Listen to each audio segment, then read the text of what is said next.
ফরজ রোজার কাজা আদায়ের জন্য কি স্বামীর অনুমতি লাগবে? উত্তর হলো না, ফরজ রোজার কাজা আদায়ের জন্য স্বামীর অনুমতি লাগবে না, নফল রোজার জন্য স্বামীর অনুমতি প্রয়োজন আছে। এরপরে প্রশ্ন হলো, নামাজে সূরা ফাতিহার পর আউযুবিল্লাহ পড়ে ফেললে নামাজ হবে কিনা? উত্তর হলো হ্যাঁ, অবশ্যই নামাজ হয়ে যাবে। যদিও সূরা ফাতিহার পর অন্য সূরা মেনার আগে আউযুবিল্লাহ নয়, শুধু বিসমিল্লাহির রহমানির রহিম পাঠ করলেই যথেষ্ট হবে।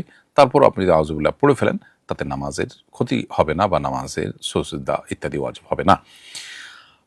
আমার দোকানের বারান্দায় অনিচ্ছা সত্ত্বেও কুকুর থাকে, এতে কি দোকানে ফেরেশতা প্রবেশে কোনো সমস্যা হবে? বারান্দা যেহেতু দোকানের বাইরের অংশ, অতএব সেখানে কুকুর থাকলে আপনার দোকানের জন্য এটা অকল্যাণকর হবে না এবং ক্ষতিকর কিছু হবে না ইনশাআল্লাহ তাআলা। এরপর প্রশ্ন হলো, আমি নবীজি সাল্লাল্লাহু আলাইহি সাল্লামকে স্বপ্নে দেখতে চাই, সাধারণত চোখের গুনাহ হয়েই যায়, গুনাহগার ব্যক্তি কি রাসূল করিম সাল্লাল্লাহু আলাইহি সাল্লামকে স্বপ্নে দেখতে পারবেন? উত্তর হলো, নবী করিম সাল্লাল্লাহু আলাইহি সাল্লামকে স্বপ্নে দেখাটা এটা মানুষের এখতিয়ারাধীন বিষয় না যে মানুষ চাইলেই স্বপ্নে দেখতে পারবে, বরং নবী করিম সাল্লাল্লাহু আলাইহি সাল্লামের মহব্বতে তার প্রতি বেশি বেশি দুরূদ প্রেরণ করা, তার সুন্নাহ অনুসরণ করা, এগুলো আমাদের করণীয়। এগুলো যখন আমরা করব তার সাথে স্বপ্নে আমাদের সাক্ষাৎ হয়েও যেতে পারে।